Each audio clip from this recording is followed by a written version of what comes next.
Pasig po kayo ng tikitan sir, ito po yung address ng babayaran po. Ito po sa City Hall ng Pasig. Wala pa po kailangan.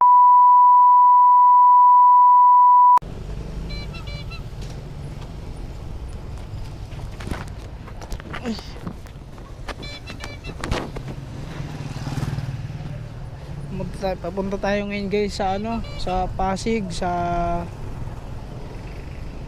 tubusan ng ticket. Nahuli tayo noong June 8. So kaya ako nahuli guys kasi illegal park.